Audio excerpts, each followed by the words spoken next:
Merhaba arkadaşlar, Tarkan Özvardar ben. Bugün YouTube kanalımızda köpekler suya nasıl alıştırılır ya da denize, havuza nasıl alıştırılır, korkmadan nasıl yüzdürebiliriz köpeğimizi, nasıl alıştırabiliriz? Özellikle tatil bölgelerinde tatil yapan kişiler için köpeklerini korkmadan nasıl denize alıştırabilirler, nasıl suya alıştırabilirler? Bu konuda bilgi vereceğim. Şimdi arkadaşlar, birincisi bazı ekipmanlara ihtiyacınız var. Özellikle denize sokmak ya da havuza sokmak gibi bir fikriniz varsa köpeğinizi, bazı ekipmanlara ihtiyacınız var. Birincisi, köpek denize ya da havuza girecekse eğer mümkünse can kurtaran vestlerinden. Şimdi görüyorsunuz bu köpeğin üstünde bir can kurtaran vesti var. Bunlar köpekler için dizayn edilmiş can kurtaran yelekleri. Bu neyi sağlıyor? Köpek suya girdiği zaman biliyorsunuz ağırlık merkezi arka tarafta olduğu için suyun içerisinde köpek şu şekilde bir pozisyon alıyor ve dolayısıyla da bu köpeğin paniklemesine sebebiyet veriyor. Eğer can yeleği şeklindeki vestlerden kullanırsanız pozisyonunu düzeltiyorsunuz köpeğin ve köpek daha az panikleyerek suyun içerisinde hareket ediyor. Dolayısıyla da bu panikten dolayı korkmak falan gibi şeyler şekillenmiyor. Eğer imkan varsa vest. Eğer imkan yoksa mutlaka ve mutlaka göğüs tasması kullanacağız arkadaşlar. Kesinlikle boyun tasmalarıyla yüzme antrenmanları yaptırmayacağız köpeğimize ya da yapmaya çalışmayacağız köpeğimizle birlikte yüzme antrenmanı. Şimdi yine önemli noktalardan bir tanesi sizin giyeceğiniz ekipmanlar. Köpekle birlikte suya girecekseniz köpekler ön ayaklarını aktif şekilde kullanırlar yüzme esnasında. Dolayısıyla da tırnaklarıyla vücudunuza ciddi çizikler, ciddi yaralar açabilir. Bunun için üstünüze bir tişört ya da benim giydiğim gibi neopren içerikli bir yelek giymenizi tavsiye ediyorum. Bunu giydiğiniz zaman en azından ciddi çiziklerden kurtulmuş olacaksınız. O yüzden bu tip bir yelek veyahut da bir tişörtü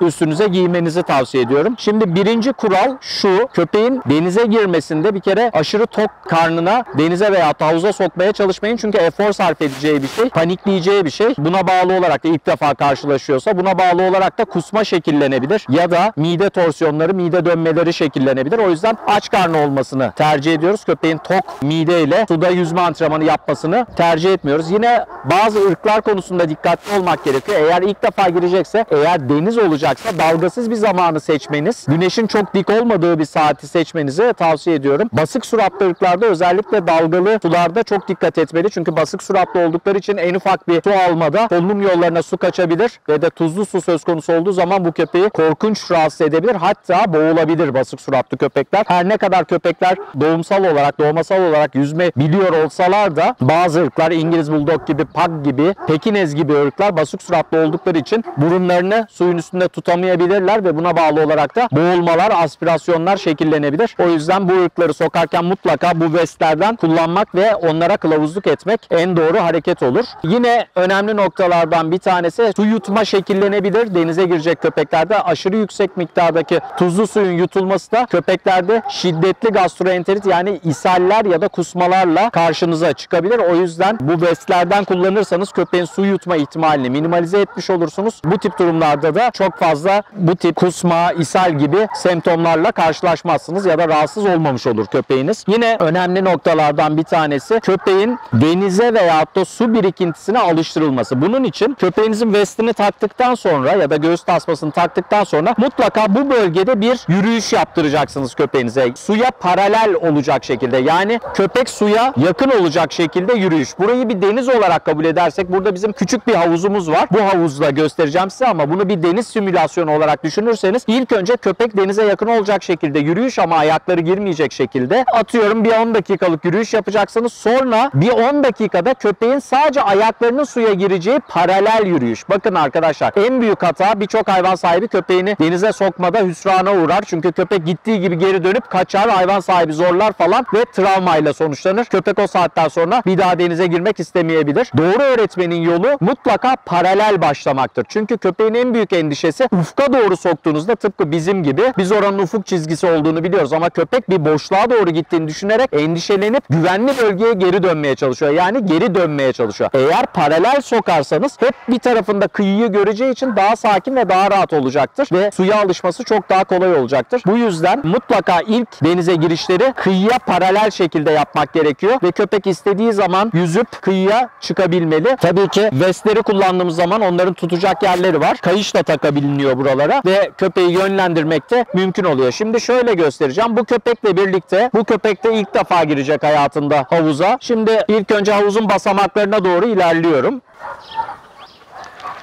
Evet, suya girerken köpeği hiçbir şekilde çekmiyorum arkadaşlar. Zaten bakın kendi isteğiyle suya doğru yaklaştı. Bu video çekilmeden önce bu havuzun etrafında gezinti yaptırdım köpeğe ve köpek suyun varlığına zaten alıştı. Yavaş yavaş sokuyorum ve birazcık duruyorum soktuğum zaman ki köpek bu suyun içerisinde duyarsızlaşma şekillendirsin, panik olmasın ve vestini kullanarak biraz daha aşağıya doğru yönlendiriyorum ve köpeği de telkin ediyorum. Aferin kızım, aferin, süper, bundle.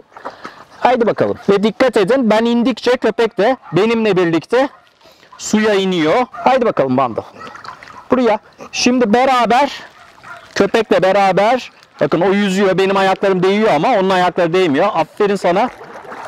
Köpekle beraber hareket ediyorum ve vest sayesinde köpek gördüğünüz gibi batmıyor.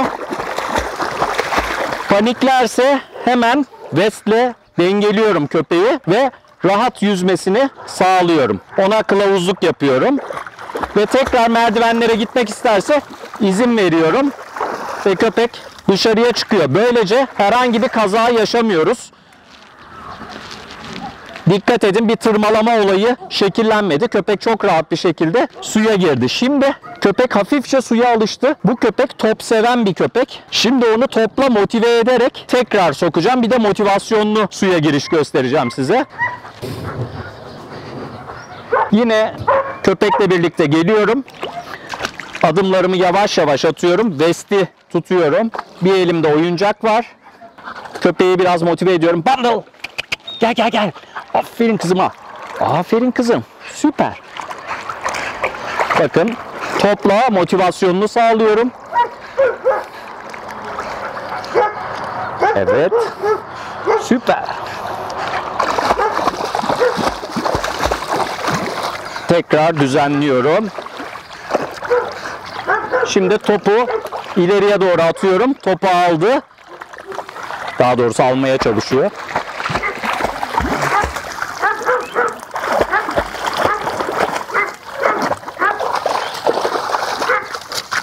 Bundle. Şimdi köpeği motive ederek kendime çağıracağım. Top sayesinde bakalım motive olup gelecek mi? Bundle. Buraya. Gel gel gel. Gel. Haydi. Haydi. Bakın yakında tutuyorum. Bundle. Buraya. Aferin kızıma. Aferin kızıma.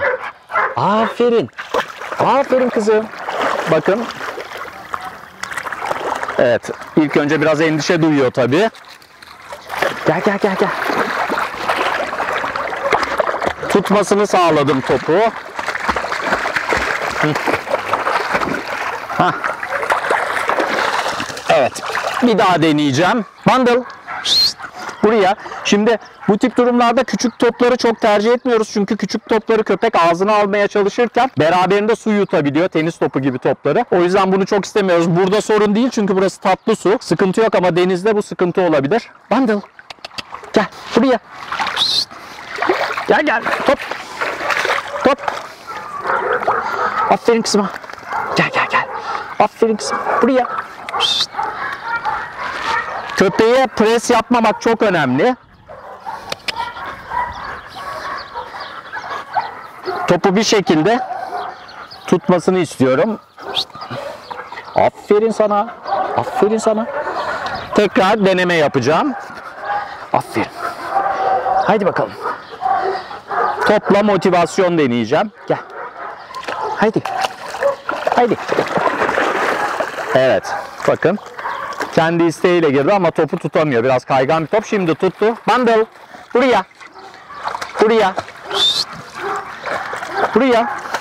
Burada yönlendirmek gerekiyor. Gel. Aferin sana. Buraya. Bakın kendi isteğiyle girdi. Ve topunu alıp çıktı.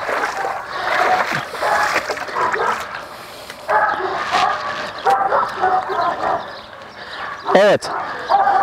Burada önemli olan nokta köpeği bu konuda preslememek. Yani eski sistemlerde olduğu gibi, tıpkı insanda olduğu gibi işte iskeleden atalım kendi kendine öğrensin, korkuyla yüzleşsin falan gibi mantıklar çok doğru mantıklar değil. Sakin bir şekilde öğretmek ve sudan korkmamasını sağlamak bu şekilde mümkün. Bu top aktivasyonuyla yaptığımız çalışma bir süre sonra köpeği topu suya attığımız zaman köpeğin motivasyon kazanması ve suya kendi isteğiyle girmesine sebep olacaktır. Birazdan daha önce havuz çalışması yaptığımız köpeklerden 2 tanesini izleyeceksiniz. Onların nasıl korkusuzca hemen havuza girdiklerini göreceksiniz ve bunun öğreti safhası tıpkı bu köpekte olduğu gibi şekillendi. Tabii bu birdenbire olacak bir şey değil. Bazı köpekler gerçekten çok severler suyu. Hiçbir şey yapmanıza gerek kalmadan girerler ama bazı köpekler korkabilir. Dolayısıyla düzgün öğretmek çok önemli ve denize girmiş, denizden çıkmış ya da havuzdan çıkmış köpeklerin sonrasında durulanması çok önemlidir. Özellikle tuzlu su köpeklerin tüylerini kırar. Tıpkı insanların saçlarında da olduğu gibi, yıprattığı gibi. O yüzden mutlaka sonrasında durulama yapmakta fayda var. Her seferinde şampuan kullanmanıza gerek yok. Sadece durulama yapsanız, duru suyla köpeği temizleseniz yeterli olacak. Burada 2 tane köpeğimiz var. Bir tanesi çok daha tecrübeli Heki yüzme konusunda. Diğeri genç bir köpek ama daha önce yüzme tecrübe etmiş bir köpek. Ona vesti giydirdik. Heki çünkü suda nasıl olacağını biliyor. Şimdi ben suya gireceğim. Sahibi Murat bir topla zaten onları aktive edecek.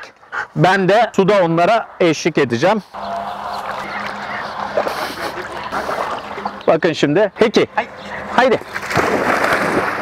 Görüyorsunuz. İkisi birden direkt suya girdiler ve Murat komutla yönlendiriyor onları. Böylece rahat rahat yüzmeleri şekilleniyor. Şimdi bir saniye. Heki.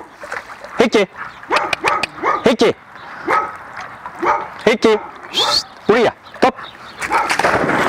Bakın hemen girdi. Motive edeceğim. Heki. Top. Bakın topu takip ediyor. Buraya. Heki. Şimdi çıkacak tekrar. Oradaki topu istiyor çünkü. Heki. Bu tarafa doğru atacağım. Heki. Top.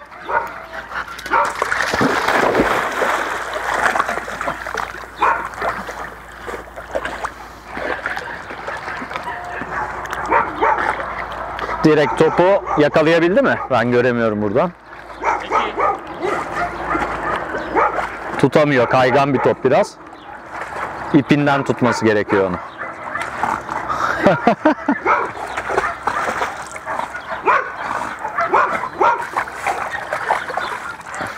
Evet.